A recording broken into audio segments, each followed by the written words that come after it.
Civil services के through IAS बनना हर बच्चे का सपना होता है और हर माँ बाप का भी। हर माँ बाप यही सोचता है कि मेरा बेटा या बेटी आगे चल के सिविल सर्वेंट बने और देश की सेवा करे और गर्व के साथ अपने देश का नाम रोशन करे।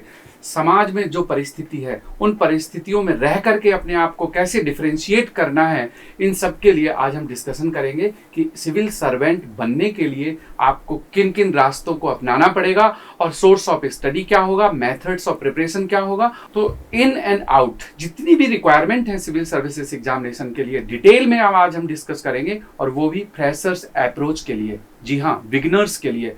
जब बच्चा क्लास 12th में होता है तब वो आगे सोचता है कि मुझे आगे कॉलेज में कौन सा सब्जेक्ट ऑप्ट करना है, और वो सिलेक्शन ऑफ सब्जेक्ट डिपेंड करता है कि आपकी आगे की जर्नी क्या है, आप अपने भविष्य को कहाँ ले जाना चाहते हैं। पेरेंट्स कई बार बहुत दुविधा में होते हैं कि मैं अपने बच्चे को आर्ट्स दिलाऊं या साइंस दिलाऊं या फिर कॉमर्स या इंजीनियरिंग या मेडिकल। इन सब के लिए ये जानना जरूरी है कि जो लोग सिविल सर्विसेज की प्लानिंग कर रहे हैं, आगे जाकर के सिविल सर्वेंट बनना चाहते हैं, उनके लिए कौन सा सब्जेक्ट ज़्यादा सूटेबल हो सकता है। तो ये वीडियो आपको इन सारी चीज़ों से अवगत कराएगा। बहुत सारी इन्फॉर्मेशन इसमें है जो एग्जाम की अंडरस्टैंडिंग, आपको अपने बारे में अंडरस्टैंडिंग, इन सब के लिए आपको डिटेल में इन्फॉर्मेशन मिलेगी। तो सबसे पहले तो मैं आपको ये बताता हूँ कि आज के इस वीडियो में हम क्या क्या करने वाले हैं। तो civil services examination preparation strategy for the beginners, right. पहला हमारा डिस्कशन होगा अंडरस्टैंडिंग ऑफ एग्जाम। जी हाँ, UPSC civil services is one of the most difficult and complex exam which is conducted in India. अगर आप बाकी एग्जाम्स से compare करेंगे then this exam definitely requires comprehensive preparation and a very dedicated approach of study. दूसरा है हमारा understanding of your self. बहुत सारे स्टूडेंट्स ऐसे हैं जो अपने कैलिबर को बिना पहचाने एग्जाम की प्रिपरेशन करना स्टार्ट कर देते हैं। कुछ महीनों के बाद में फिर वो डिसअपॉइंट होते हैं क्योंकि उनको लगता है मुझसे नहीं हो पाएगा। तो ये स्टेज ना आए, इस स्टेज को अवॉइड करने के लिए जरूरी है कि before you begin your journey you need to understand yourself. इसका एक आप ऐसे ही समझिए कि अगर आपको किसी रिवर को क्रॉस करना है तो आपको उस रिवर की डेप्थ और विड्थ का अंदाजा होना चाहिए। अगर आपको तैर के जाना है तो आपको स्विमिंग आनी चाहिए।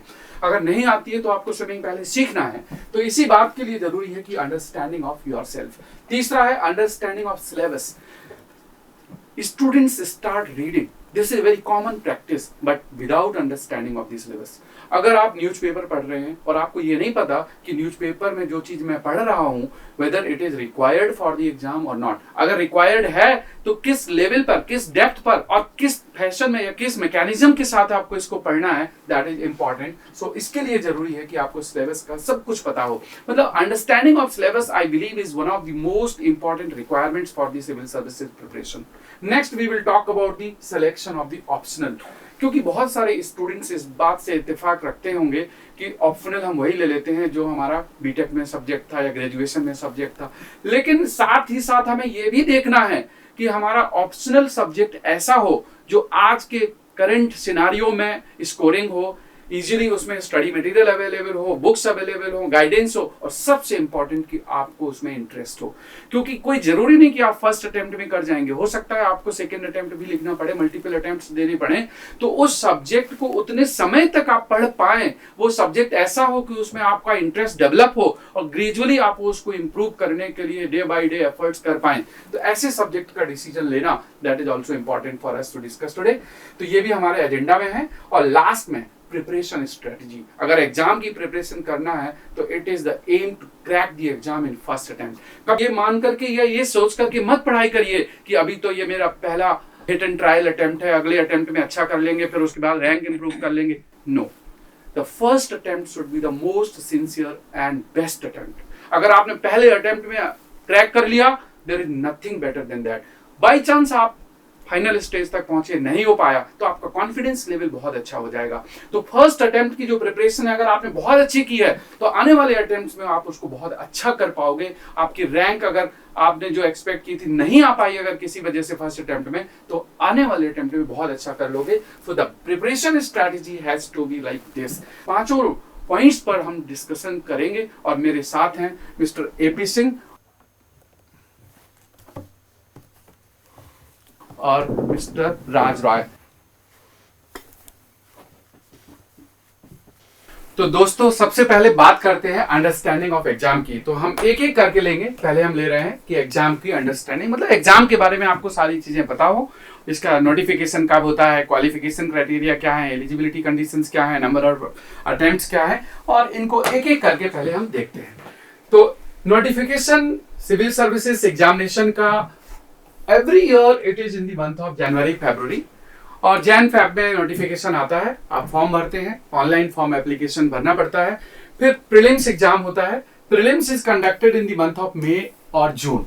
इस साल 2020 में कोविड की वजह से ये एग्जाम पोस्टपोन्ड हो गया है, और इसकी जो अभी शेड्यूल्ड डेट है राजदार, that is 4th of October। तो 4th of October 2020 वाला एग्जाम होने वाला है, but depending on Covid condition, this is an special case. फिर मेन एग्जाम होता है, that is near about the 100 days और 120 days after the prelims examination. So this year the examination is scheduled in January, but otherwise हमेशा होता है ये सितंबर और अक्टूबर में। उसके बाद पर्सनालिटी टेस्ट, जिसको हम इंटरव्यू कहते हैं, that is the final stage, third stage, और ये फरवरी मार्च में इंटरव्यू कंडक्ट किया जाता है, और उसके बाद फिर रिजल्ट आ जाता है। अब हम और आगे बढ़ते हैं जरा इसमें। तो इसमें हम देखते हैं कि मोड ऑफ एग्जाम क्या है। तो बहुत सारे आजकल एग्जाम्स ऑनलाइन कंडक्ट किए जाते हैं, लेकिन यूपीएससी के एग्जाम्स ऑफलाइन होते हैं। तो प्रीलिम्स भी ऑफलाइन होता है, मेंस भी ऑफलाइन होता है, और दोनों रिटन एग्जाम्स ऑफलाइन होते हैं। तो mode of exam is definitely offline, and eligibility condition is just a bachelors degree. Bachelors degree का मतलब यह है कि अगर आप परसुइंग हैं, फाइनल ईयर में हैं, तो भी इस एग्जाम को लिख सकते हैं। इंपॉर्टेंट क्या है कि जब आप मेंस का फॉर्म भरेंगे, मेंस के एग्जामिनेशन के टाइम पर आपको प्रूव करना होगा कि आपने अपना ग्रेजुएशन कंप्लीट कर लिया। Indian citizens, Nepali citizens and Bhutani, these three are eligible. Anirudh, would you like to explain the age limit and the other criteria? Age limit that is 21 years is the beginning age.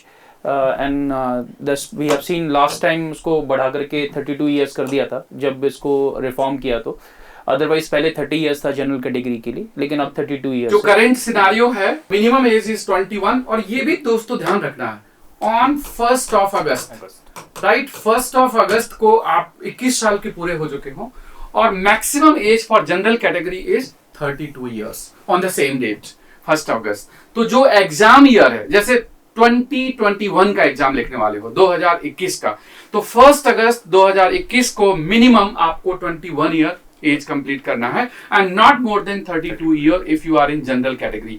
अगर आप OBC में हैं तो 3 years relaxation, अगर SC ST में हैं तो 5 years relaxation, और अगर पीएच कैटेगरी में या दूसरे अगर आप डिफेंस पर्सनल्स हैं and so on, there are some special categories जिनके लिए अपर एज लिमिट रिलैक्स है। इसलिए ये स्टार मार्क लगाया कि अपर एज लिमिट केसेस में अलग अलग है। ज्यादातर जो दूसरे एग्जाम्स होते हैं वहां पर नंबर ऑफ अटेम्प्ट्स की लिमिटेशंस नहीं होती, लेकिन सिविल सर्विसेज एग्जामिनेशन में नंबर ऑफ अटेम्प्ट्स लिमिटेड है, and specially for the general category now the number of attempts are 6। Raj, आप क्या सोचते हैं कि 6 अटेम्प्ट सफिशिएंट है या और ज्यादा अटेम्प्ट्स की जरूरत है? 6 अटेम्प्ट मोर देन सफिशिएंट है इस एग्जाम के लिए, because in 1 year down the line you get the idea कि हम लोग इस एग्जाम में कितना स्टैंड करते हैं। तो 6 attempts are more than sufficient according to my knowledge. Right, तो number of attempts 6 are for the general, 9 for OBC, and SC ST limit के लिए अटेम्प्ट्स लिमिटेड नहीं है। किसी भी चाहे जनरल से हो या ओबीसी, सबके लिए 9 अटेम्प्ट्स है। तो ये नंबर ऑफ अटेम्प्ट्स है। Then we talk about the number of vacancies. हालांकि ये ना एक वेरिएबल पैरामीटर है वैकेंसीज का, हर साल चेंज होता रहता है नंबर ऑफ वैकेंसीज, बट 800 से 1000 के बीच में लगभग वैकेंसीज रहती हैं। और 800 से 1000 के लिए नंबर ऑफ एप्लीकेंट्स अगर हम देखें तो कितने लोग फॉर्म भरते होंगे, क्या आइडिया, क्या देना चाहेंगे आप? रफ एस्टिमेट सेज कि around 10 lakh, 9 to 10 lakh, 8 to 9 lakh इस बार फॉर्म भरे हैं। अदरवाइज पहले 4 to 5 लाख स्टूडेंट्स फॉर्म भरते थे, बट इस दिस ईयर 2020 में स्पेशली थोड़ा जंप हुआ। फॉर्म भरने वालों की बात कर रहे हैं अभी हम, 8 to 9 लाख, लेकिन जो एक्चुअल एग्जाम लिखने वाले हैं वो नंबर कम होता है, may be around 50%, 45% students drop कर देते हैं। तो दिस इज वैकेंसीज। फिर सर्विसेज की बात करते हैं कि कौन कौन सी सर्विसेज हैं। सभी लोगों ने नाम सुन रखा होता है IAS, और IAS civil services in fact IAS के नाम से ही जाना जाता है। लोग बोलते हैं मैं क्या कर रहा हूँ, वो बोलते हैं मेरा बेटा आईएएस की तैयारी कर रहा है या मैं आईएएस की तैयारी कर रहा हूँ। So actually IAS is one of the best preferred services of the civil services. तो सिविल सर्विसेज में हम दो कैटेगरीज में देख सकते हैं। पहली कैटेगरी है हमारी all India services and second category है central services. All India services में there are two services here, one is Indian administrative service, other is Indian police service. वैसे इंडियन फॉरेस्ट सर्विसेज जो अलग एग्जाम होता है वो भी ऑल इंडिया सर्विसेज है, बट सिविल सर्विसेज एग्जामिनेशन के through these are the two services IAS and IPS which are all India services. Then इसी में अगर हम देखें तो सेंट्रल सर्विसेज को दो कैटेगरीज में डिवाइड कर सकते हैं। What are these two categories? वो एक हो गया ग्रुप ए सर्विसेज और दूसरा हो गया group B services. Group A services में जैसे Indian forest services, Indian revenue services में इनकम टैक्स है, Indian revenue services custom and excise जो आजकल जीएसटी के नाम से जाना जाता है, फिर अकाउंट्स एंड ऑडिट है, एंड देन आईआरटीएस, आईआरपीएस, इस तरह से 17 सर्विसेज और हैं ग्रुप ए में जो सेंट्रल सर्विसेज के अंतर्गत हैं। फिर ग्रुप बी की जो सर्विसेज है वो 5 है। ये ग्रुप बी वाली भी सर्विसेज अच्छी हैं, जैसे आप इसमें डायनेक्स को देखो अगर तो काफी अच्छी सर्विसेज हैं। ग्रुप बी सर्विसेज आर 5, तो टोटल 24 सर्विसेज हैं एज पर दी लास्ट नोटिफिकेशन। हाउएवर अभी जो रेलवे में इंडियन रेलवे मैनेजमेंट सर्विसेज के नाम से अलग से जॉब्स क्रिएट की हैं, तो जो रेलवे के 3 डिपार्टमेंट है, Indian railway traffic services, IRTS और IRS. Yes, IRTS, IRPS and IRS. So these services are going to be the part of the Indian Railway Management Services. तो अब ये 21 सर्विसेज बच जाएंगे। इम्पोर्टेंट क्या है कि सभी सर्विसेज जो सिविल सर्विसेज में हैं, एक तो सभी गजेटेड पोस्ट हैं। गजेटेड पोस्ट के अलावा जो इनमें इंपॉर्टेंट है वो है satisfaction, because you are going to serve the country and that service is with authority and with opportunity. Policy making में या पॉलिसी इंप्लीमेंटेशन में कहीं ना कहीं लाइफ में आपको अपॉर्चुनिटी मिलेगी। तो ये एक अच्छा फीचर है इसका कि आपके पास डाइवर्सिटी बहुत ज्यादा है। तो आइए दोस्तों अब तो एग्जाम के बारे में हम देखते हैं। Civil services exam is conducted in 3 stages, right. वो 3 स्टेजेस क्या क्या है? First stage is prelims, right. Second stage is mains and main exam जिसको कहते हैं, and third stage is personality test या फिर इंटरव्यू। प्रीलिम्स जब आप क्लियर कर लेंगे उसके बाद ही आपके लिए मेंस का कॉल होगा। तो prelims will follow mains and mains will follow interview. तो ये आपका सीक्वेंस होता है। अब हम एक एक स्टेज की बात करते हैं कि प्रीलिम्स में क्या सिलेबस है, क्या पैटर्न है, कितना कट ऑफ जाता है और क्या उसमें आपको पढ़ना होगा। अब जीएस एंड सीसेट, प्रीलिम्स में 2 पेपर्स हैं, general studies and CSAT. CSAT means civil services aptitude test. तो ये हो गया आपका सीसेट और ये है जीएस। सीसेट में स्टार इसलिए लगा है क्योंकि this is a qualifying paper और इसका जो क्वालिफाइंग क्राइटेरिया है दैट इज जस्ट 33% मार्क्स, मतलब 1/3। जीएस पेपर के बेसिस पर मेरिट तैयार की जाती है एंड द सिलेक्शन जिसको आप कहते हैं प्रीलिम्स में सिलेक्शन, हालांकि ये एक क्वालिफाइंग क्राइटेरिया है प्रीलिम्स में क्योंकि प्रीलिम्स के मार्क्स फाइनल मेरिट में नहीं ऐड होते। सो जीएस पेपर के बेसिस पर मेरिट प्रिपेयर होगी। जीएस में 100 क्वेश्चंस पूछे जाते हैं, 200 marks, every question has 2 marks and ये 2 आवर्स ड्यूरेशन का पेपर होता है। तो ये आपका जीएस का है। और जीएस के पेपर में जो सिलेबस है उसमें history that contains 3 parts, modern history, medieval history, ancient history and also art and culture. तो ये हिस्ट्री हो गया। फिर polity and constitution of India, then geography including India and world both parts, economy, right, mainly the current nature, but prelims में जो पूछा जाता है इकोनॉमी, इसमें आपको बहुत इन डेप्थ नॉलेज की जरूरत होती है। Science and tech, science and tech का ही हिस्सा है general science, physics, chemistry and biology के कुछ क्वेश्चंस भी पूछे जाते हैं और साइंस एंड टेक के क्वेश्चंस भी। Ecology and environment is the next area और current affairs is absolutely important. देखिए करंट अफेयर्स में ज्योग्राफी में भी करंट होता है, इकोनॉमी में भी करंट होता है, साइंस टेक में भी करंट होता है और एनवायरनमेंट में भी करंट होता है। तो करंट अफेयर्स तो सभी पार्ट्स में इंटीग्रेट रहता है।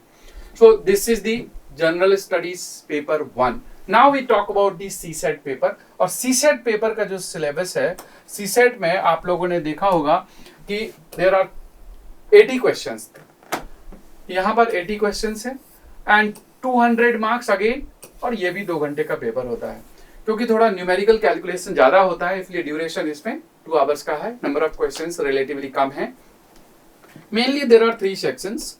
वन इज रीडिंग कॉम्प्रिहेंशन, ये इंग्लिश का पार्ट है, logical and critical reasoning, and then quantitative aptitude.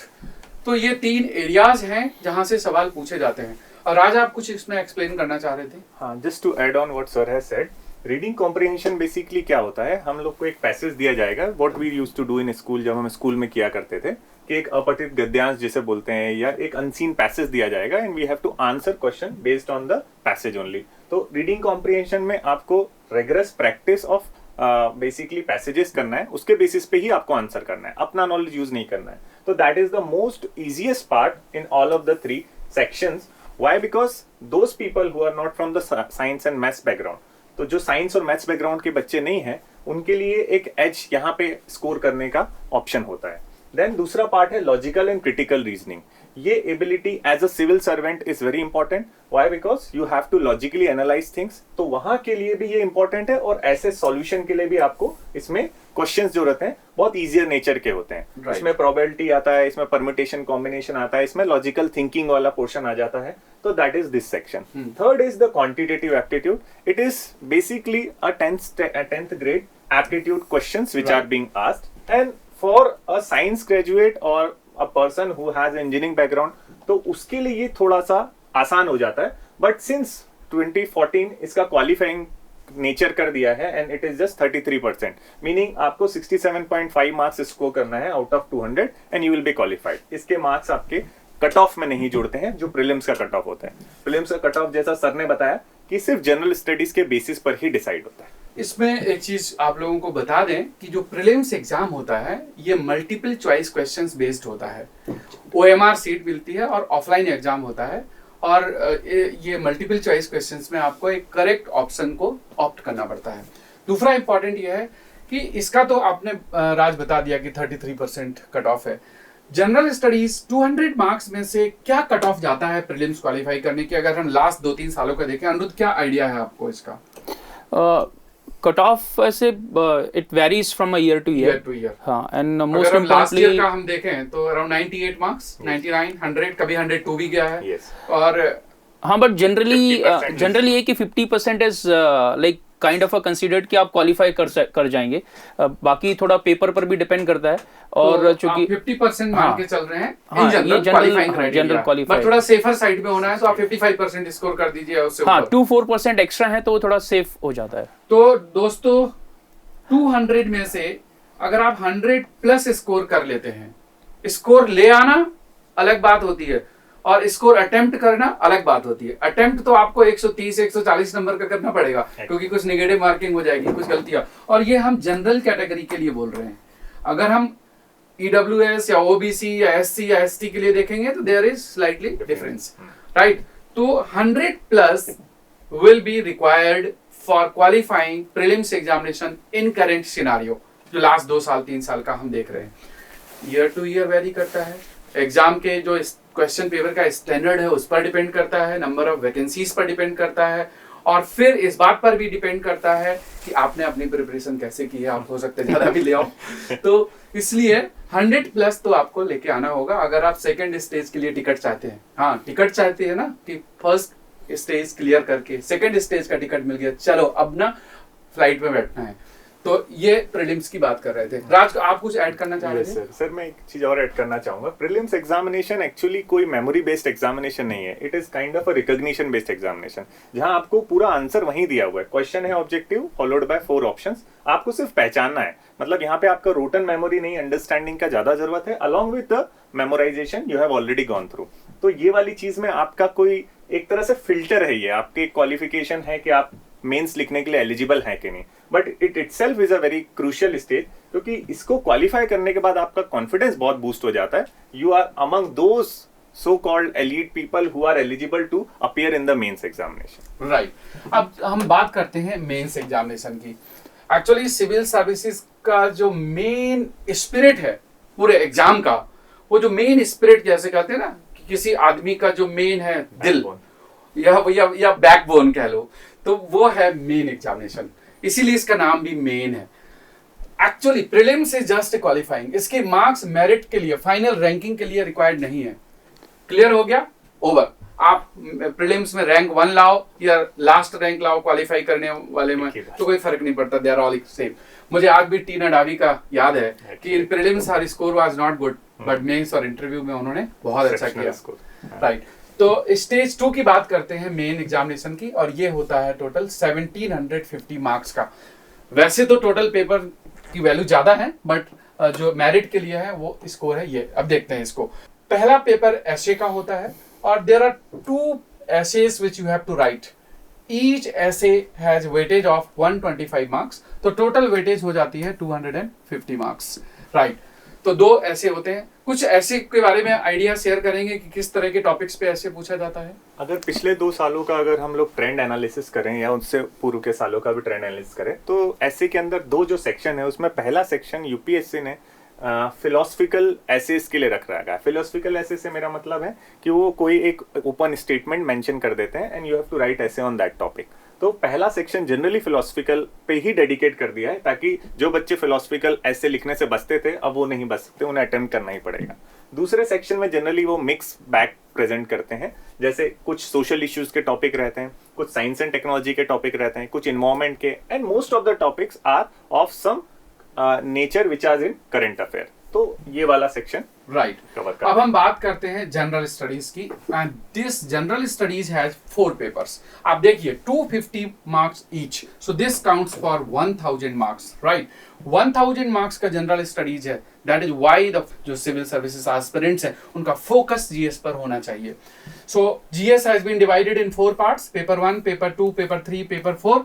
अगर हम पेपर 1 की बात करते हैं तो paper 1 has, you can see that कि paper 1 has these subjects: history, society and geography. Right? अब history में apart from modern history there will be world history, there will be इसमें art and culture, post independence, ये चारों sections पूछे जाते हैं। society and geography, right? So these are the main areas. अब इनमें डिटेल में हम बात करेंगे जब हम सिलेबस पर आएंगे तब बात करेंगे। इसी तरह से जब जीएस पेपर 2 होता है तो जीएस पेपर 2 में polity and governance, social justice and international relations, ये मेन एरियाज हैं जीएस पेपर 2 के। GS paper 3 includes economy, science and tech, environment and disaster management and internal security. And the paper 4 of GS which is the recent paper which was added few years back, ethics, integrity and aptitude. तो Raj, I would like to add something about the GS paper 4, क्योंकि ज्यादातर students के लिए ये नया है, उन्होंने अपने ग्रेजुएशन में भी इस सब्जेक्ट को नहीं पढ़ा होता है। आप सभी लोग ने कई बार सुना होगा कि ब्यूरोक्रेसी को हमेशा कर्ज किया जाता है या ताने दिए जाते हैं कि सबसे ज्यादा करप्शन इसी में है, सबसे ज्यादा अनएथिकल प्रैक्टिसेस इसमें फॉलो होती हैं। यूपीएससी भी बेसिकली कमेंट से अछूता नहीं है। तो 2030 ऑनवर्ड्स में यूपीएससी ने एक पर्टिकुलर पेपर इंट्रोड्यूस कर दिया इस चीज के लिए, to test the abilities of a person to analyze a situation in a ethical manner, in a manner which is practical, in a manner which is applicable. तो इस पेपर का सीधा सा मतलब ये है कि ये आपकी एक तरह से सबकॉन्शियस लेवल पे पर्सनालिटी टेस्ट करता है कि आपको एक पर्टिकुलर केस स्टडी सेक्शन होता है इसमें, जिसमें आपको एक सेक्शन दिया जाता है, एक हाइपोथेटिकल केस स्टडी दी जाती है और जिसमें आपको स्वयं को रख करके उसमें आपको डिसीजन मेकिंग करना होती है। दूसरा पार्ट थ्योरेटिकल पोर्शन है जो कि 50% वेटेज कवर करता है जनरली, एंड उसमें आपको definitions, philosophical thinkers, morals of different scholars आपको मेंशन करना होता है। तो ये along with GS paper 4 along with essay basically are just to test your personality। अगर ओवरऑल किसी एस्पिरेंट की पर्सनालिटी टेस्ट करना है तो इन essay and GS paper 4 are the best basically criteria which can be taken into consideration। दोस्तों, अब हम बात करते हैं ऑप्शनल सब्जेक्ट की। हालांकि ये अपने आप में एक इंडिपेंडेंट टॉपिक ऑफ डिस्कशन हो सकता है और बहुत सारे स्टूडेंट्स ऐसे होते हैं जो ऑप्शनल सिलेक्शन को लेकर के काफ़ी जद्दोजहद करते हैं। फाइनली वो एक ऑप्शनल चूज करते हैं, कुछ समय बाद उसको छोड़ देते हैं, फिर दूसरा ऑप्ट करते हैं और कई बार हम लोगों ने देखा है कि स्टूडेंट का सिलेक्शन गलत भी हो जाता है, तो selection of optional becomes important. UPSC में ऑप्शनल सब्जेक्ट की वेटेज 500 मार्क्स है, देयर आर 2 पेपर्स और 250 दोनों की वेटेज है, तो 500 मार्क्स ये काफी मायने रखता है। 1000 मार्क्स का जीएस है, 250 मार्क्स का ऐसे है और 500 मार्क्स का ऑप्शनल सब्जेक्ट है। ऑप्शनल का जो स्कोर है वो आपको दूसरे स्टूडेंट से डिफरेंशिएट भी करता है, क्योंकि हो सकता है आपको अपने सब्जेक्ट में बहुत अच्छा कमांड हो और आप थोड़ा 50 मार्क्स 40 मार्क्स या 60 मार्क्स बाकी ऑप्शनल से ज्यादा ले आओ, तो इसका जो सिलेक्शन है वो काफी मायने रखता है। अनिल, इस पे क्या हम लोग सेपरेट डिस्कशन करें? ये जो how to choose an optional subject and like what are the criterias for that, उसे हम अलग से डिस्कस कर सकते हैं। बट एक बात ऐड करूंगा इसमें, हम नॉर्मली अगर मार्क्स देखें जो प्रीवियस सिलेक्टेड स्टूडेंट हैं, तो ये जो जीएस पेपर 1, पेपर 2, पेपर 3 और पेपर 4 है, इनमें वेरिएशन उतना नहीं मिलता है जितना वेरिएशन हमें ऐसे और ऑप्शनल 1 एंड 2 के केस में मिलता है।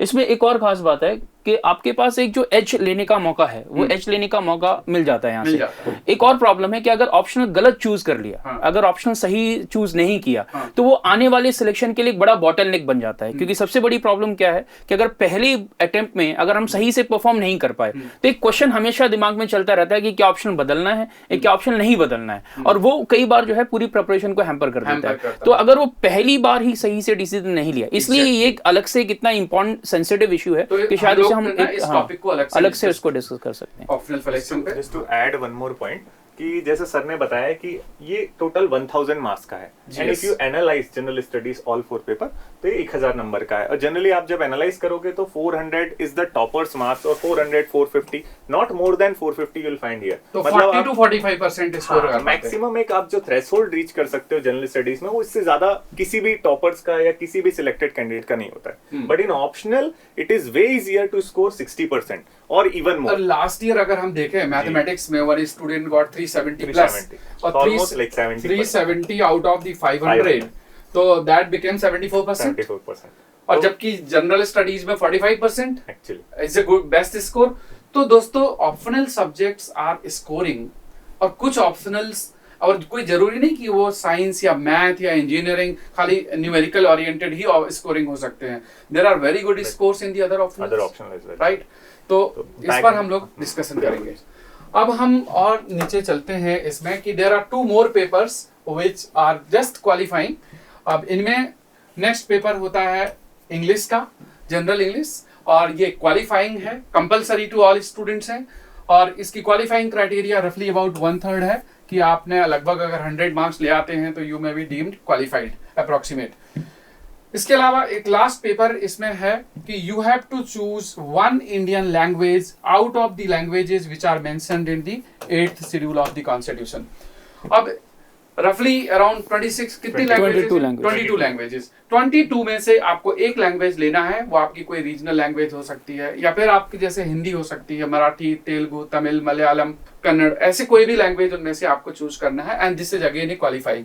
कुछ नॉर्थ ईस्ट स्टूडेंट्स के लिए ये एग्जम्प्टेड है। Now when we see the total, तो ये मार्क्स तो ऐड नहीं होते, इसलिए मैंने इनको डिफरेंट कलर और स्टार मार्क किया था कि these are just the qualifying, so these marks are not added.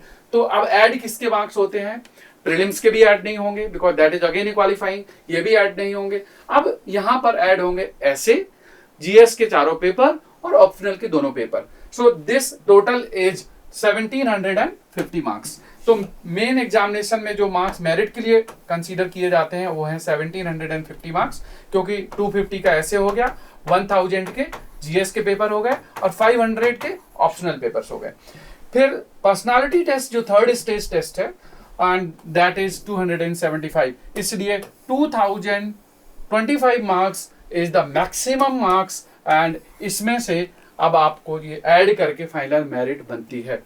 तो सिलेक्शन में लगभग कट ऑफ क्या जाता है कि 2025 में से कोई बच्चा अगर जनरल कैटेगरी का है, कितने मार्क्स ला ले तो उसका सिलेक्शन हो जाता है सिविल सर्विसेज में। सर अप्रोक्सीमेटली ये वेरी करता है, वैसे तो हर वर्ष इसका वेरिएशन होता है, बट अगर आप 50% स्कोर करें तो आप टॉपर्स की कैटेगरी में आ जाते हैं। तो 40% plus you can consider as safe. तो बेसिकली अगर आपके 900 की रेंज में मार्क्स होंगे तो it will be a good safe score. Safe, right. एक पर्सपेक्टिव है सिलेबस को देखने का कि कई बार जब स्टूडेंट तैयारी शुरू करते हैं तो ज्यादातर फोकस उनका प्रीलिम्स के सिलेबस पर इस तरीके से हो जाता है कि अगर प्रीलिम्स क्वालिफाई हो गए तो जैसे हम क्वालिफाई हो ही रहे हैं। हालांकि प्रीलिम्स का सिलेबस बहुत इंपॉर्टेंट है और उसको पढ़ते समय एक इंटीग्रेटेड अप्रोच लेकर के चलते हैं, जो सिलेबस में भी अगर हम देखेंगे तो कहीं ना कहीं नजर आती है। ये जो प्रीलिम्स का सिलेबस है, अगर हम देखेंगे तो जीएस का जो पेपर 1 है, पेपर 2 है और पेपर 3 है, इसके बहुत क्लोज है। तो अगर हम देखेंगे तो ऑलमोस्ट 750 मार्क्स जो है वो 750 मार्क्स ऐसा है जो प्रीलिम्स के सिलेबस के क्लोज है। जैसे हम ज्योग्राफी पढ़ रहे हैं तो वहां ज्योग्राफी है, हिस्ट्री पढ़ रहे हैं तो हिस्ट्री है, पॉलिटी है तो पॉलिटी एंड गवर्नेंस, जैसे गवर्नेंस के कुछ एक्स्ट्रा क्वेश्चन है पर पॉलिटी थोड़ा ज्यादा फोकस है, तो इसका एक एक्सटेंडेड वर्जन है। और अगर हम बाकी सिलेबस भी देखेंगे तो उसमें जो एथिक्स का पेपर है जो हमारे प्रीलिम्स में नहीं है, लेकिन वो 250 मार्क्स वो हो गया है और साथ ही साथ 500 मार्क्स का ऑप्शनल है, तो 750 मार्क्स अभी और भी है जो हमने बिल्कुल ही प्रीलिम्स में शायद देखा नहीं था, वो है। और इन दोनों का एक कॉम्बिनेशन में आजकल ऐसे में भी नजर आ रहा है कि पेपर 1 ऐसा है, उसका पार्ट 1 ऐसा है जो प्रीलिम्स से थोड़ा कम टच रखता है, पार्ट 2 ऐसा है जो प्रीलिम्स में अगर हमने पढ़ा है तो उसके लिए एक फॉर्डर मटेरियल मिल जाता है कि हम उसके साथ जो है ऐसे को आगे ले सकते हैं, जैसे geography related, economy related, polity related, तो एक फॉर्डर मिल जाता है अगर हम, तो शायद ये जो स्ट्रक्चरिंग की है सिलेबस की वो बहुत बैलेंस तरीके से स्ट्रक्चरिंग की है। तो दोस्तों अभी हम बात कर रहे थे अंडरस्टैंडिंग ऑफ एग्जामिनेशन की। सिविल सर्विसेज में ये बहुत मायने रखता है कि आपको अपने बारे में भी पता होना चाहिए। You should know about your strengths and weaknesses and you should know whether you will be able to clear this exam or not. अगर आपने सोचा है इस एग्जाम को क्रॉस करने के लिए, क्लियर करने के लिए, अटेम्प्ट करने के लिए, सफल होने के लिए, तो फिर उसके लिए एफर्ट्स कितने चाहिए, ये इस बात पर डिपेंड करेगा कि अभी आपकी नॉलेज लेवल क्या है और एग्जाम क्या नॉलेज लेवल मांगता है। जब हम बात करते हैं अंडरस्टैंडिंग अबाउट योरसेल्फ, तो इसमें इंपॉर्टेंट ये है कि हमारी राइटिंग स्किल कैसी है, रीडिंग हैबिट्स कैसी हैं, मेरी फैमिली का सपोर्ट कितना है, मेरे पास कितना समय है, मेरी एज क्या है, मेरी नॉलेज लेवल क्या है, मेरा ऑप्शनल प्रिपरेशन कैसी है, या फिर मुझे और किन किन चीज़ों की ज़रूरत पड़ेगी जो मेरे पास नहीं है, तो वो मुझे कैसे एक्वायर करना है, कैसे सीखना है, क्या कोचिंग की ज़रूरत पड़ेगी या नहीं पड़ेगी, या सेल्फ स्टडी से हो जाएगा, या किन किन चीज़ों को मुझे रेफर करना है। तो ये इस बात पर डिपेंड करेगा कि you know about your strengths and weaknesses. Raj, हम लोगों ने देखा है कि बहुत सारे स्टूडेंट्स ऐसे होते हैं, प्रिपरेशन स्टार्ट करते हैं और कुछ समय बाद वो डिसअपॉइंट हो जाते हैं कि मुझसे तो नहीं हो पाएगा, और वो 1 साल वेस्ट करते हैं, 6 महीने वेस्ट करते हैं, और फिर वो अपने आप को बैक करते हैं और किसी दूसरे एग्जाम के प्रिपरेशन में लग जाते हैं। मेरा मानना है कि ये एक्सरसाइज आपको बिगिनिंग में करनी चाहिए, और बिगिनिंग में करने के लिए क्या मेथड है वो भी मेथड हम लोग बताना चाहेंगे आपको। कि सबसे पहले आपने एग्जाम का सिलेबस देखा, एग्जाम का पैटर्न समझा, और उसके बाद फिर आप क्या करिए कि कोई एक सब्जेक्ट उठाइए। लेट अस से कि आपने ज्योग्राफी आप 10 दिन या 12 दिन पढ़िए और देखिए कि इस चैप्टर के क्वेश्चंस आपने प्रीवियस ईयर के अटेम्प्ट किए तो आप कैसे लिख पा रहे हैं, अटेम्प्ट कर पा रहे हैं कि नहीं कर पा रहे हैं। तो आपको एक ना बेसिक आइडिया लग जाएगा कि मैं आंसर लिख पाऊंगा, इंप्रूवमेंट हो पाएगा, नहीं हो पाएगा। तो कुछ ना कुछ आपको गेज करना है। फिर आपकी कोई हेल्थ इश्यूज तो नहीं है, मेडिकल क्राइटेरिया आप मीट कर पा रहे हैं कि नहीं कर पा रहे हैं, तो इन सारी चीज़ों को भी ध्यान रखना है। Anirudh, what would you like to add on this? No, मेरा सिर्फ एक ही मानना है कि अगर प्रिपरेशन करने से पहले ये फाइंड आउट करने 2 चीजें हैं बहुत जरूरी। Number 1 syllabus, number 2 is previous year question paper. In fact मेरा मानना है कि अल्टीमेटली हमें जो करना है वो है क्वेश्चन सॉल्व करने हैं। करेक्ट। चाहे वो रिटन प्रीलिम का एग्जामिनेशन हो, चाहे मेन हो, और चाहे इंटरव्यू हो, वहां पर आंसर्स का जवाब देना है, यहाँ पर आंसर्स को लिखना है और यहाँ पर आंसर्स को पहचानना है। 3 चीजें हैं हमारे पास, 4 ऑप्शन है, उसको देखना है। तो अगर आपने प्रीवियस ईयर के क्वेश्चन पेपर्स को देख लिया है, सिलेबस को देख लिया है, और अगर आपको लगता है कि आप इसकी तैयारी कर सकते हो और आगे बढ़ सकते हो, तो फिर आगे बढ़ना चाहिए। पर मैं हमेशा सिर्फ स्टूडेंट से इस पूरी तैयारी के लिए एक वर्ड बोलता हूँ, पेशेंस। अगर आपके पास पेशेंस नहीं है, क्योंकि इस प्रोसेस की सबसे बड़ी चैलेंज ये है कि कई बार बहुत कॉम्प्लिकेटेड नहीं है, but it's a long drawn process and it takes too much of a time. In fact, one examination cycle itself, right, it covers almost kind of a periods of the 2 years over there. So it begins from the 1 year and it ends up in the other year. और 1 साल तो preparation और एक चाहिए, मैं ये मानता हूं एग्जाम को लिखने के लिए हर स्टूडेंट को अपने आप को कम से कम 1 मौका तो देना ही चाहिए। और अगर वो 1 मौका भी देता है अपने आप को, तो पता चला 2, 2.5, 3 साल के दायरे में पहुंच जाता है, तो उसमें कई बार फ्रस्ट्रेशन आना शुरू हो जाती है। इसलिए जो हमने शुरू में जो कदम उठाए थे, अगर वो सही डायरेक्शन में नहीं उठे हैं, तो फिर वो गलतियां बढ़ती चली जाती हैं। जैसा सर ने बताया आपकी जो एग्जामिनेशन का process itself is very cumbersome, मतलब ऑलमोस्ट लाइक 2 साल कोई भी आप इंडिया में एग्जाम दोगे, इतना ड्यूरेशन किसी भी एग्जाम का नहीं है। इसलिए कुछ लोग यूपीएससी को मदर ऑफ ऑल एग्जामिनेशन भी इसलिए कहते हैं, क्योंकि it test not just your academic knowledge but also about your personality as a whole. आपकी फाइनेंशियल स्टेटस क्या है, आपका स्टेट ऑफ माइंड क्या है, आपका फैमिली सपोर्ट क्या है, आपका इमोशनल क्वोशेंट कितना है इस एग्जाम को लेकर के। तो ये सिर्फ एक एकेडमिक नॉलेज टेस्ट करने का एग्जामिनेशन ना हो करके एक ओवरऑल पर्सन की कैपेबिलिटीज को भी टेस्ट करने का एग्जामिनेशन हो जाता है। मैं यहाँ पर एक चीज ऐड करना चाहूंगा कि civil services examination does not test your I will say intelligence, but it tests your aptitude, skills and hard work. Actually. क्योंकि इस एग्जाम में हम लोगों ने देखा है कि कई स्टूडेंट्स एवरेज, जो बहुत ही एवरेज हैं, लेकिन 1 साल 2 साल 2.5 साल तैयारी करके और वो बिल्कुल कर जाते हैं। यूपीएससी का सबसे अच्छा ये है कि हर किसी को लेवल प्लेइंग फील्ड प्रोवाइड करता है, चाहे आप आउट ऑफ इंडिया पढ़े हो, चाहे आप प्रीमियर इंस्टीट्यूट से हो, चाहे आपने नॉर्मल ग्रेजुएट भी क्यों ना हो, आपके लिए एक लेवल प्लेइंग फील्ड सबके लिए क्रिएट होगा। Only difference is how you perceive the target. Right. और जब आप एग्जाम को अंडरस्टैंड करके, अपने आप को अंडरस्टैंड करके फिर जर्नी स्टार्ट करते हैं, तो आपकी जर्नी वो आसान हो जाती है। तो भले ही आपको 1 मंथ लग जाए, मोर देन 1 मंथ लग जाए to explore each and everything about your self and about the exam, भले ही 1 महीना लग जाए, लगने दीजिए, क्योंकि आपको 1 महीना नहीं, 1 साल नहीं, बल्कि पूरा लाइफ सेव करना है। तो आप टाइम दीजिए, सफिशिएंट टाइम दीजिए अपने आप के बारे में और एग्जाम के बारे में। बहुत इन डेप्थ पढ़ाई करिए, हर चीज़ आपको पता होनी चाहिए। साथ में बहुत सारे डिसिप्लिन की ज़रूरत पड़ती है, क्योंकि जब प्रिपरेशन आप स्टार्ट करेंगे ना, तो आपका बहुत time to time mind divert होगा, बहुत सारी चीज़ों में आप यहाँ से वहाँ भटकेंगे, आप कभी सोशल मीडिया में एंटर कर जाएंगे, बहुत सारे वीडियोस देखने लगेंगे और आपको नहीं समझ आएगा कि मैं क्या करूँ। वहाँ कई बार स्टूडेंट्स डिसअपॉइंट होने लगते हैं। तो जब जर्नी स्टार्ट करते हैं, अपने आप के बारे में जब आप समझ रहे हो, तो उस समय हमें एक ना बाउंड्री खींचनी पड़ती है कि अब सिविल सर्विसेज की प्रिपरेशन करने हम निकले हैं। अब कम से कम 1 से 2 साल 3 साल जब तक सिलेक्शन नहीं हो जाता है, तब तक मुझे डिसिप्लिन होकर के आगे बढ़ना है। तो बाकी सारी चीज़ों से अपने आप को डिसएसोसिएट करना पड़ता है, आपको टाइम को वहाँ से कट करके पढ़ाई में देना पड़ता है, और एक ना सेल्फ मोटिवेशन बनाए रखने के लिए आपको कोई ना कोई एक फ्रेमवर्क तैयार करना पड़ता है। बिल्कुल सर।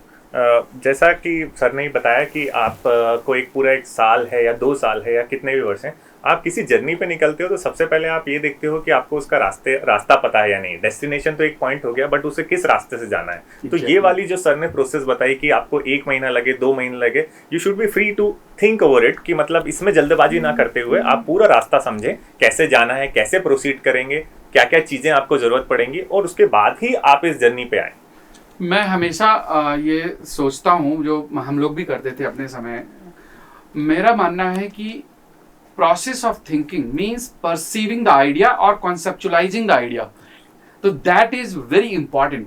अगर आप सिविल सर्विसेज के बारे में सोच रहे हो, तो उसको उस डेप्थ में जा करके सोचो कि मुझे और क्या क्या करना पड़ेगा, क्या क्या करना चाहिए, कहाँ से करना है, कैसे करना है, और इसका फ्रेमवर्क क्या होगा, इसका सिलेबस क्या होगा, इसमें मुझे क्या क्या बुक्स पढ़नी पड़ेंगी, सब कुछ। क्योंकि अगर आप सोचते हो कि चलो निकल चलते हैं, रास्ते में कोई ढाबा मिल जाएगा तो खाना खा लेंगे, तो यहाँ रास्ते में ढाबे नहीं मिलते। ये एक ऐसा रास्ता है जहाँ या तो स्टार्ट है या एंड है। अगर आप बीच में अगर भटक गए तो फिर जंगल ही पहुंचोगे। तो उस जंगल में ना पहुंचे, इसलिए आपको डेडिकेट होकर के चलना पड़ेगा। एक ट्रैकिंग सिस्टम बहुत इंपॉर्टेंट होता है। एंड अगेन ये भी ध्यान देने वाली बात यहाँ पे ये है कि जब आप इसकी तैयारी में लगते हैं, तो अगर आप 100% इसी पे फोकस्ड हैं, तो आप अपना करियर एक स्टेक पे लगा रहे हैं। आप एक अच्छी जॉब कर सकते थे, वो आपका वहाँ से जो फाइनेंशियल इनपुट आता वो नहीं है। Now you are dependent on family, तो एक फैमिली का भी प्रेशर रहता है। तो ये सारी चीज़ें जब आप इतना सारा रिसोर्सेज, अपना टाइम, अपना मनी इन्वेस्ट कर रहे हैं, तो you want a proper result for that. तो उसके लिए भी ज़रूरी है कि आप इसमें 100% अपना फोकस रखें, एंड उसके लिए ज़रूरी है कि आप डिसीजन सही लें। इसके लिए मैं सजेस्ट करूँगा कि आप लोग एक ना रिग्रेस एक्सरसाइज करिए, पेन पेपर ले करके, मतलब examine your self, not the examination, वो तो आपने कर रखा है। जो भी आपकी वीक एरियाज हैं उनको लिस्ट डाउन करिए, स्ट्रॉन्ग एरियाज को भी लिस्ट डाउन करिए, because ultimately strength is going to be the tool for success. तो आपको पता हो कि मेरी स्ट्रेंथ क्या है, मेरे कौन कौन से ऐसे स्ट्रेंथ एरियाज हैं जो दूसरों से आपको डिफरेंशिएट करते हैं। तो आप ये एक्सरसाइज करिए, और जो वीक एरियाज हैं अगर वो एग्जाम के लिए बैरियर बन सकते हैं, अब उनके सॉल्यूशन निकालिए कि इनको मुझे इम्प्रूव कैसे करना है। राइटिंग स्किल नहीं है, स्पीड नहीं है, या फिर आपकी इंग्लिश स्पीकिंग अच्छी नहीं है तो क्या इसकी कितनी इंपॉर्टेंस है, या फिर आपके मान लीजिए कि एप्टीट्यूड स्किल्स अच्छी नहीं है. So those things you have to understand about you. Aniruddh कुछ बोलना चाह रहे थे आप? मैं स्टूडेंट्स मैं सिंपल एक कहता हूं कि अगर सिविल सर्विसेज की तैयारी करनी है तो सिर्फ 2 चीजें ध्यान में रखना जरूरी है. एक तो मेरा मानना है कि ज्यादातर स्टूडेंट कैपेबल होते हैं, क्योंकि अगर हम देखेंगे कि जो आपकी एवरेज एकेडमिक परफॉर्मेंस रही है या एकेडमिक परफॉर्मेंस के बेसिस पर आपको अंदाजा नहीं लगाना चाहिए कि आप ये काम कर पाएंगे नहीं कर पाएंगे. जैसे एक सबसे बड़ा यार्डस्टिक होता है सिविल सर्विसेज तैयारी में, जब हम बात करते हैं पेशेंस की, टाइम बहुत देना पड़ता है. तो जब आप तैयारी कर रहे होते हैं तो पता चला कि जो हमने अपने एकेडमिक्स में पूरी जिंदगी में जितना टाइम दिया था, अगर टोटल क्वांटिटी वाइज देखें तो शायद उतना ही कहीं टाइम हम दोबारा देने जा रहे होते हैं. तो जो असेसमेंट का सबसे बड़ा राइट फैक्टर होना चाहिए वो ये है कि क्या मैं 12-13 घंटे 11-12 घंटे एक दिन में पढ़ पाऊंगा, बैठ पाऊंगा. क्योंकि क्या है कि समझना तो अपनी जगह है, लेकिन सिलेबस बहुत बड़ा है, बहुत वाइड है, और उस सिलेबस को कवर करने में अगर हम बेसिक चीजें भी पढ़ेंगे तब भी बहुत टाइम चाहिए. तो हम समझेंगे तो तब, जो पहले पढ़ेंगे तो पढ़ने में ही बहुत टाइम चाहिए. तो क्या आप इतने घंटे बैठ सकते हो, पढ़ सकते हो? क्योंकि रोड मेमोरी की बात नहीं कर रहे हैं, लेकिन कम से कम पढ़ने के लिए टाइम तो देना पड़ेगा. अब होता क्या है, स्टूडेंट्स को अगर लग रहा है कि हम इतने घंटे नहीं बैठ सकते या मुझ में वो पेशेंस नहीं है, तो आगे बढ़ना फिर सही नहीं है. दूसरी बात क्या है कि अगर हमें बहुत सारी चीजें समझ में नहीं आ रही हैं तो उसका रीजन ये है कि अभी हमारे पास मटेरियल नहीं है, इंफॉर्मेशन नहीं है. जब हम पढ़ना शुरू करते हैं तो समझना आने लगता है, लेकिन पहले उसकी शुरुआत हमें उस तरीके से सोच के करना चाहिए कि क्या हम ये करने के लिए डिटरमिन्ड हैं या नहीं. राइट. दोस्तों, जब आप अपनी जर्नी स्टार्ट करें तो उस जर्नी को समझने के लिए, आसान बनाने के लिए मैं सजेस्ट करूंगा कि बहुत सारे YouTube में वीडियोज अवेलेबल हैं जो स्टूडेंट सेलेक्ट हुए हैं, और उनमें से बहुत ऐसे होंगे जो आपकी कैटेगरी के होंगे, जिनकी जर्नी आपकी तरह रही होगी या आप जिनका बैकग्राउंड आपसे मैच करता होगा. कुछ अच्छे वीडियोज को एक्सप्लोर करिए, और जब उनके वीडियोज को आप देखेंगे तो आपको कुछ चीज़ें ऐसी समझ आएंगी कि जो आपको करना है आगे. तो एक काम तो ये करना है. दूसरा ये है कि आप यूपीएससी के वीडियोस, यूपीएससी के एग्जाम को समझने के लिए सिलेबस से लेकर के, कॉन्सेप्ट से लेकर के, पैटर्न से लेकर के, स्टैंडर्ड या डिफिकल्टी लेवल, हर चीज को आप ना इन डेप्थ पढ़ जाइए. क्वेश्चन पेपर्स पुराने उठा करके उनको पलटने की हैबिट डालिए और उनको देखिए. तो जब आप अपनी स्टडी स्टार्ट कर रहे होंगे, अभी आप ग्रेजुएशन कर रहे हैं, और during the time of graduation itself you have decided to go for the civil services, आप अभी आइडिया कंसेप्चुअलाइज कर रहे हैं, तो इस आइडिया कंसीव करने के दौरान ही आपको मेंटली भी स्ट्रेंथ डेवलप करनी पड़ती है कि मुझे इतना करना पड़ेगा और इतने के लिए मैं तैयार रहूंगा. बिल्कुल. मैं ये कह रहा हूँ कि स्टूडेंट से कि अगर सिविल सर्विसेज की तैयारी करनी है तो डिसीजन आपको ही लेना चाहिए कि क्या आपके अंदर सीरियस बर्निंग डिजायर है या नहीं. क्योंकि अगर किसी दूसरे की प्रिपरेशन को देखते हुए प्रिपरेशन स्टार्ट कर रहे हो तो वो जो जितना रिक्वायरमेंट ऑफ एनर्जी चाहिए है वो 4-6-10 दिन 15 दिन में उतना ही होगा, खत्म हो जाएगा.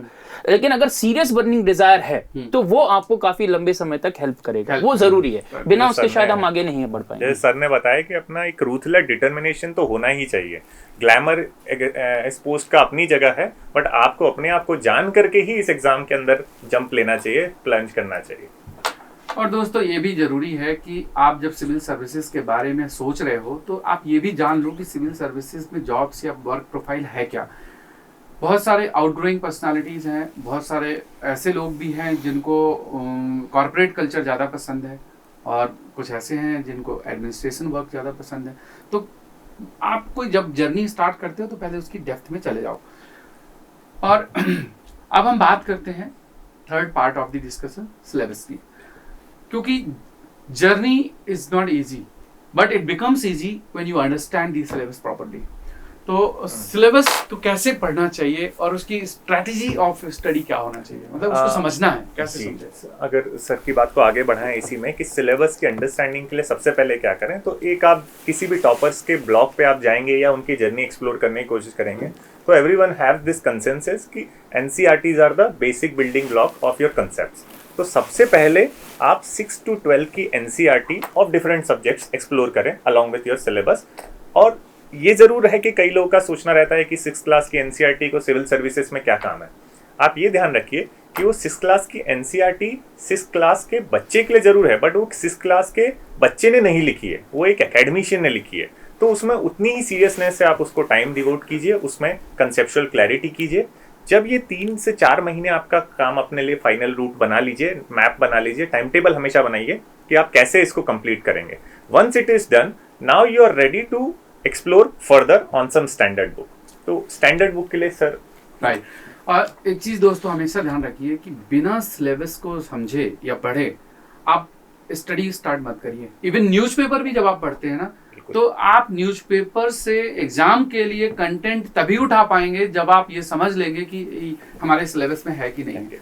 दूसरा, कुछ एरियाज ऐसे हैं कि जो प्योरली सिलेबस के अंदर से ही पूछा जाता है, खास करके ऑप्शनल सब्जेक्ट्स की बात करें। आप ऑप्शनल में देखोगे कि जो भी पेपर 1 में लिखा होगा, जो एरियाज या जो सब्जेक्ट्स या टॉपिक्स होंगे वही पूछे जाएंगे। इसलिए आपको सिलेबस को पकड़ के चलना है और प्रीवियस ईयर के ट्रेंड और पैटर्न को पकड़ के चलना है। तो ये दो चीजों को आपको समझना है। तो सिलेबस मतलब मेरा तो मानना है कि सिलेबस आपको याद होना चाहिए। सिलेबस में कहाँ क्या लिखा हुआ है वो एक तरीके से आपकी फिंगर टिप्स पर है। मैं अपना एक एग्जांपल बताता हूँ। तैयारी करते समय मैंने जो सिलेबस था उसको लैमिनेट करा लिया था। वो लैमिनेटेड था और मेरे पास हमेशा रहता था। अगर कोई भी इशू है तो मुझे कम से कम ये पता है कि ये सिलेबस का कहाँ पर पार्ट है, कहाँ से आ रहा है। तो तैयारी को आप एक स्ट्रक्चर्ड वे में तैयारी करें, एक दिशा दे रहे हैं और हर एक इंफॉर्मेशन आपको पता है कि ये पेपर 1 से रिलेटेड है, 2 से रिलेटेड है, 3 से रिलेटेड है, 4 से रिलेटेड है। आप समझ रहे हैं उस इंफॉर्मेशन को, तो पढ़ते समय थोड़ा अटेंशन भी ज्यादा हो जाता है। जितना ये इंपॉर्टेंट है कि क्या पढ़ना है, उतना ये भी इंपॉर्टेंट है कि क्या नहीं पढ़ना है। तो आपका सिलेबस इसमें बहुत बड़ा गाइड का रोल प्ले कर सकता है। राइट। अब हम बात करते हैं ऑप्शनल सब्जेक्ट की। देखिए दोस्तों, ऑप्शनल का सिलेक्शन लोग सोचते हैं बड़ा आसान है। मैंने तो बीए किया है तो बीए में जो सब्जेक्ट्स थे वही ले लेंगे, या मैंने बीकॉम किया है तो सब्जेक्ट कॉमर्स ले लेंगे। बट यूपीएससी की जो रिक्वायरमेंट है, और वो भी करंट कॉन्टेक्स्ट में, लास्ट 3-4 साल 2 साल में पैटर्न कैसा चल रहा है, क्योंकि कई बार हम लोगों ने देखा है कि एक फेज होता है। मुझे आज भी याद है कि एक समय था जब सभी स्टूडेंट्स पब्लिक एड लिया करते थे और फिर एक फेज आया पॉलिटिकल साइंस का। तो इस तरह से कोई सब्जेक्ट ऐसा होता है कि over the 3 years 4 year 5 years अच्छा परफॉर्म कर रहे हैं, मार्क्स अच्छे आ रहे हैं और सिलेक्शंस बहुत अच्छे हो रहे हैं, लेकिन आगे चल के वो सब्जेक्ट हो सकता है आगे परफॉर्म ना कर रहा हो। दूसरा क्या है, जैसे मैंने पहले भी डिस्कशन में कहा था कि ऑप्शनल आप ऐसा चूज करिए जिसमें आपको इंटरेस्ट हो, जिसको आप लंबे समय तक पढ़ सकें, क्योंकि जरूरी नहीं है कि आपका फर्स्ट अटेम्प्ट में ये एग्जाम क्लियर हो जाएगा। हो सकता है आपको 1 से ज्यादा अटेम्प्ट लिखना पड़े, 2 साल 3 साल आपको इस ऑप्शनल को कैरी ऑन करना पड़े। अगर आपका सब्जेक्ट आपके लिए इंटरेस्टिंग नहीं होगा तो आप उसमें फिर इम्प्रूवमेंट नहीं कर पाएंगे, एड ऑन नहीं कर पाएंगे। इसलिए एक तो आपका इंटरेस्ट हो गया, दूसरा उसका रिलेवेंस जो अभी करंट कॉन्टेक्स्ट में है कि स्कोरिंग है, पैटर्न है। तीसरा इसमें ध्यान रखना चाहिए कि स्टडी मटेरियल अवेलेबल हो, गाइडेंस अवेलेबल हो, प्रीवियस ईयर के पेपर सॉल्व पेपर्स अवेलेबल हो, कुछ ना कुछ टेस्ट सीरीज अवेलेबल हो, ताकि आप अपने सब्जेक्ट को किसी मदद के थ्रू आप अपने आगे बढ़ पाएं। तो ये तीसरा पॉइंट हो गया। और इसके अलावा हमें ये भी देखना है कि कोई भी ऑप्शनल सब्जेक्ट जिसको आप ले रहे हैं, चूज कर रहे हैं, क्या वो आपको जनरल स्टडीज के किसी पेपर में या ऐसे के किसी पेपर में हेल्प कर सकता है। खास करके अगर आप ऐसी स्टेज में पहुंच जाएं कि मुझे एक ये है, दोनों ऑलमोस्ट सेम है, तो उस समय हमें ये देखना होता है कि कौन सा सब्जेक्ट है कि जो मुझे ऐसे के पेपर में या जीएस के किसी पेपर में और ज्यादा हेल्प कर देगा। तो वो भी एक पैरामीटर हो सकता है। तो I thought of to share all these things. आप कुछ कहना चाहेंगे? नहीं, वैसे तो आपने कहा था कि हम इस पर करेंगे डिटेल में, क्योंकि ये बहुत डिटेल कवरेज चाहिए। बट मेरा मानना है कि इस डिसीजन को लेने के पहले एक इमोशनल कनेक्ट नहीं रखना चाहिए, क्योंकि कई बार स्टूडेंट को क्या लगता है कि हमने जो पहले पढ़ा हुआ है वो वेस्ट हो जाएगा या वो ज्यादा यूज हो सकता है अगर हमने इसको ही ले लिया। तो उसमें क्या होता है ना, एक तो इमोशनली डिटैच होना पड़ेगा एक ऑप्शनल को चूज करने से पहले।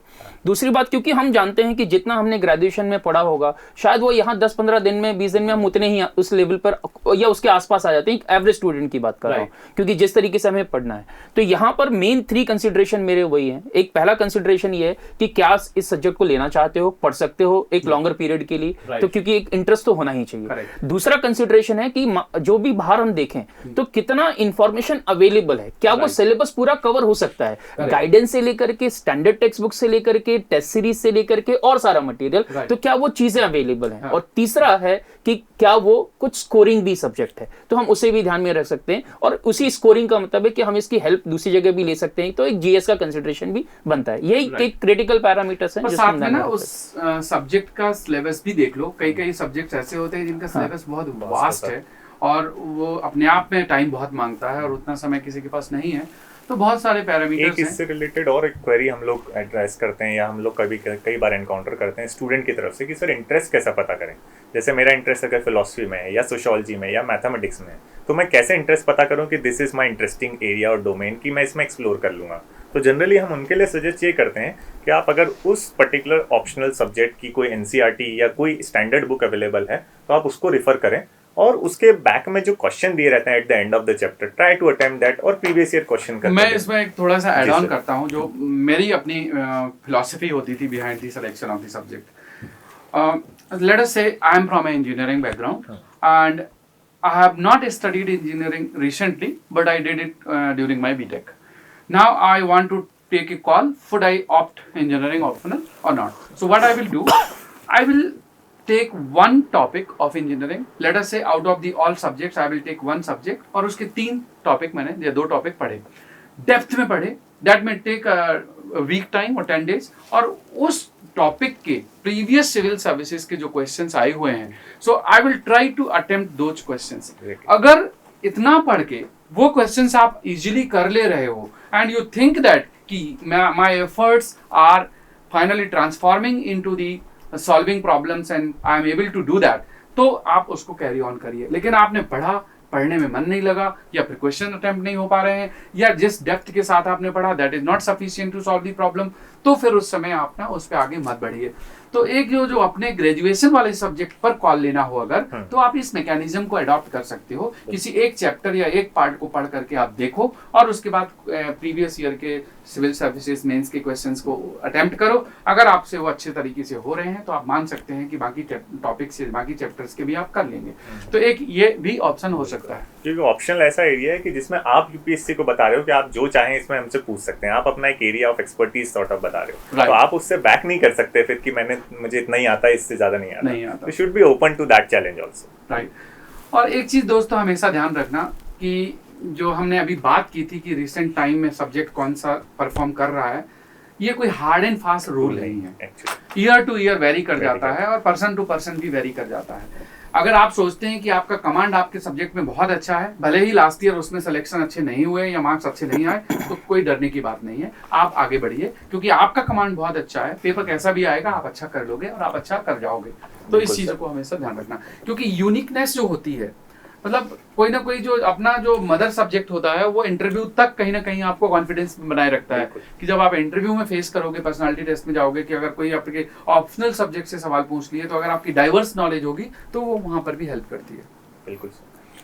अब हम लास्ट 4th पार्ट की डिस्कशन करते हैं, प्रिपरेशन स्ट्रेटजी को, फ्रेशर्स अप्रोच खास करके कि क्या होना चाहिए. तो अभी जितना भी हम डिस्कशन कर रहे थे, this was a part of strategy itself, कि आप एग्जाम को समझो, अपने आप को समझो, ऑप्शनल सेलेक्ट करो और आपकी आगे की जर्नी को स्टार्ट करो.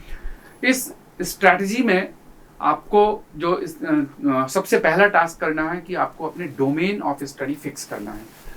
आपको पता होना चाहिए कि मुझे सेल्फ स्टडी करना है या कोचिंग करनी है. अगर कोचिंग करनी है तो कहाँ से करनी है, उसका सिलेक्शन हो गया, उस पर भी थोड़ा होमवर्क करना पड़ेगा. रिसेंट सिनारियो में, रिसेंट रिक्वायरमेंट के अकॉर्डिंग कौन सा कोचिंग इंस्टीट्यूट है जो आपको बेस्ट अफोर्ड दे सकता है, कहाँ से आप अच्छा सीख सकते हो, आपके ऑप्शनल सब्जेक्ट के लिए कौन सा डेस्टिनेशन अच्छा होगा.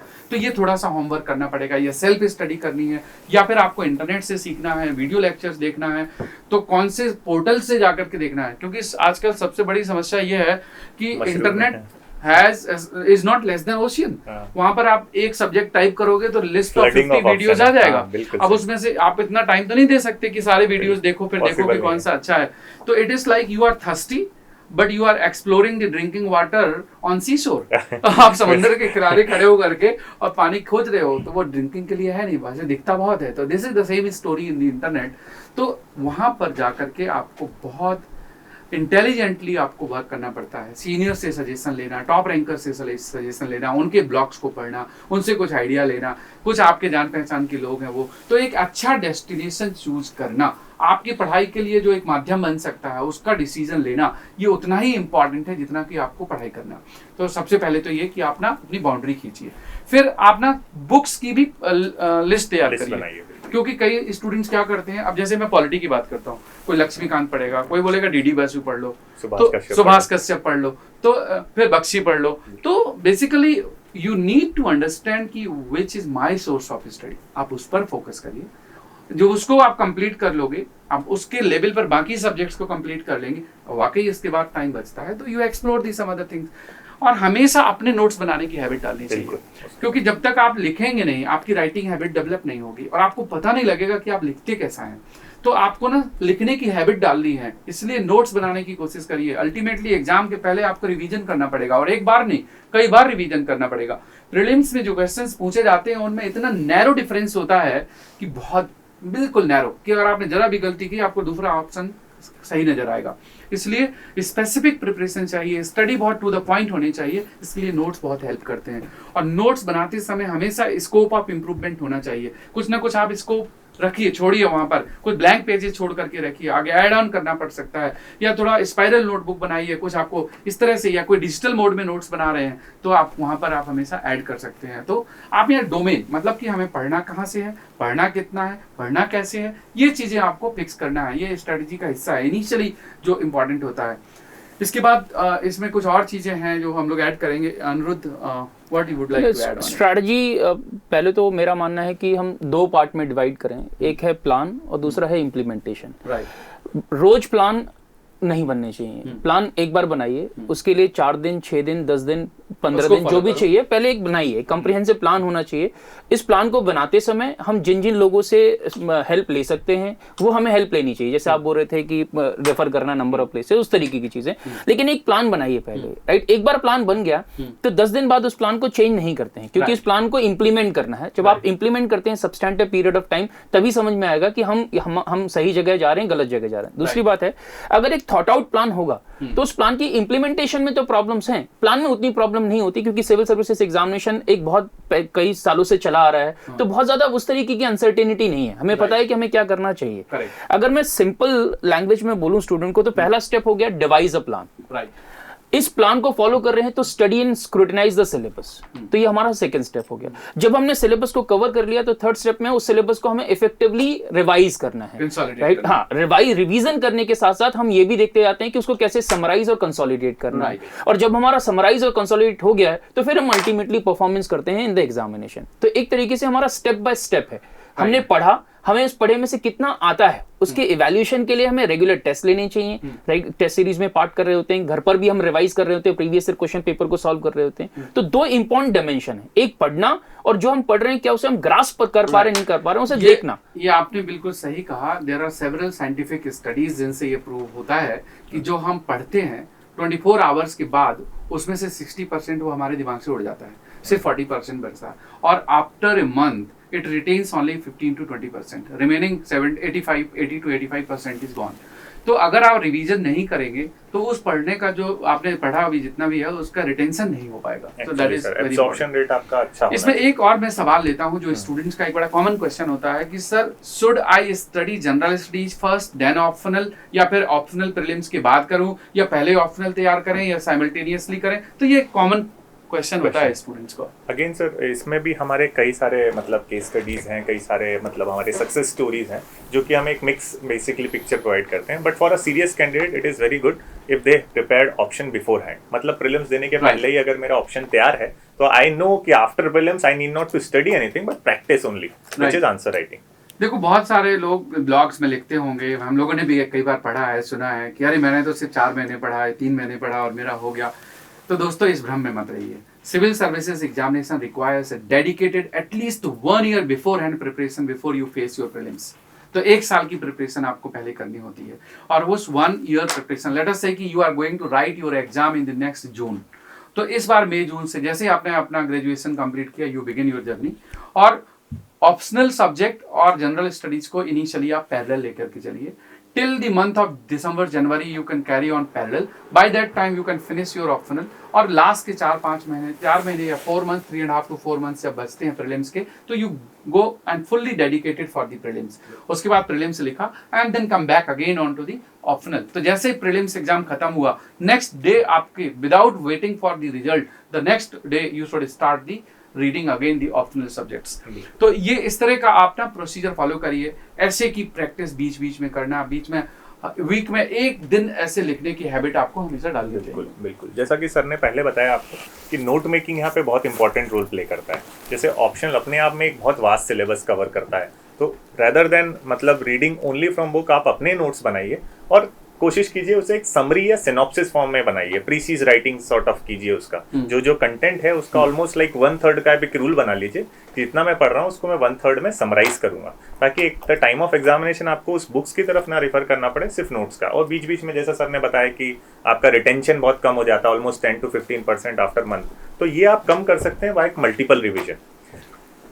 और एक बड़ी कॉमन सी थ्योरी है कि हम जिस एनवायरनमेंट में रहते हैं हम उस एनवायरनमेंट को सोचने लगते हैं, देखने लगते हैं, अडॉप्ट करने लगते हैं। अगर आप किसी इलेक्शन पीरियड की बात करेंगे तो every news channel and every individual will keep on talking and discussing about the elections. इसी तरह से अगर आप सिविल सर्विसेज एस्पिरेंट्स के बीच में रहेंगे, अगर सराउंडिंग एनवायरनमेंट आपका वैसा ही होगा तो आपका एंथुजियाज्म उसी हिसाब से डेवलप होगा। इसलिए कोशिश करिए कि सिविल सर्विसेज प्रिपरेशन करने वाले दूसरे एस्पिरेंट्स के बीच में जा करके आप अपनी तैयारी करें। दूसरा ये है कि कई बार हम अपनी सेल्फ स्टडी कर रहे होते हैं, अच्छी बात है। सेल्फ स्टडी करने के बाद फिर आप क्या करिए कि आप चाहें तो कोई लाइब्रेरी ज्वाइन कर लीजिए, रीडिंग लाइब्रेरी, जहां पर 2 घंटे 3 घंटे एक थोड़ा फेस चेंज हो जाता है, कुछ और भी दोस्त वहां पे मिलते हैं और उनको आपको ये पता लगता है कि बाकी जगह क्या हो रहा है, बाकी स्टूडेंट्स क्या कर रहे हैं। अच्छे लेवल की जो टेस्ट सीरीज है उनको ज्वाइन करिए ताकि आप अपने आप को दूसरे स्टूडेंट से कंपेयर भी कर पाएं, अपने आप को इवेलुएट भी कर पाएं और अपने नॉलेज में वैल्यू एडिशन भी कर पाएं। तो अच्छी टेस्ट सीरीज ज्वाइन करिए। फिर टाइम टू टाइम आप कुछ सोशल मीडिया में जो अच्छे आर्टिकल्स हैं, ब्लॉग्स हैं या डेली करंट एनालिसिस है या फिर न्यूज फीड्स हैं, उन चीज़ों को आपको ना इन सब चीज़ों की बाउंड्री खींचनी पड़ेगी कि मुझे ये वेबसाइट्स विजिट करनी है टाइम टू टाइम, ये मेरे ऑनलाइन पोर्टल से जहाँ से वीडियोस देखना है, ये मुझे लाइब्रेरी में हेल्प करना है, ये मुझे टेस्ट सीरीज लिखना है। हर चीज़ का एक टाइम फ्रेम बना करके कि मुझे फर्स्ट स्टेज में ये, सेकंड स्टेज में ये, थर्ड स्टेज में ये, तो एक मेटिकुलस प्लानिंग करके एग्जाम की प्रिपरेशन करिए। सिर्फ ऐसा नहीं कि हमने सोच लिया कि एग्जाम लिखना है और बस एग्जाम लिखने के लिए पढ़ने लग गए, आप 2 महीने हिस्ट्री पढ़ रहे हो, अगले 2 महीने ज्योग्राफी पढ़ रहे हो, इस तरह से काम नहीं चलेगा। एक बहुत अच्छी सी प्लानिंग की जरूरत होती है, क्योंकि आपको फर्स्ट अटेम्प्ट, जैसा कि मैंने आपको शुरू में बताया था कि अटेम्प्ट आपका ऐसा हो कि फर्स्ट अटेम्प्ट में ही आप क्लियर करने की स्टेज में हो। बाई चांस अगर नहीं कर पाए तो आपका कॉन्फिडेंस लेवल इतना अच्छा होगा कि अगले अटेम्प्ट में आप उसको डेफिनेटली कर लोगे। बिल्कुल सर। तो इस वीडियो के थ्रू हम लोगों ने एक ब्रीफ टाइम में आपको बहुत सारी चीजें बताने की कोशिश की है। Anirudh, would you like to add something else, otherwise we can wind up. I can say just अगर पूरा सम अप करें तो have a preparation and have a perseverance in the preparation and with patience, and that is ultimately going to lead to the performance in the examination. Right. तो finally दोस्तों मैं ये भी बताना चाहूँगा कि Next IAS, which is an initiative of the MELG group, is fully dedicated for the civil services examination preparation, and we want to help you. If you are looking for any support from us, we have the classroom courses, we have the online courses, we have the optional subject courses, online test series, classroom test series and postal courses. All kind of facilities are available. If you want any suggestions, guidance, then you should not hesitate. You can log on to our website nextias.com और हमारे academic coaches से, हमारे teachers से हम लोगों से आप connect हो सकते हैं। और time to time you can visit to our YouTube channel, जहाँ पर बहुत सारे टॉपर्स वीडियोज अवेलेबल हैं और हम लोग नए नए वीडियोज डाल रहे हैं। अगर आपको ये वीडियो अच्छा लगा तो आपके वेल नोन फ्रेंड्स हैं जिनको आगे सिविल सर्विसेज की तैयारी करना है, यू कैन पास ऑन। आप अपने इस कमेंट बॉक्स में हमें सजेशन जरूर दीजिए कि आप अगले वीडियोज में क्या देखना चाहते हैं, ताकि हम आने वाले वीडियोज में इंक्लूड कर सकें। सो आज के इस वीडियो में बस इतना ही। Stay hope, stay safe. Jai Hind.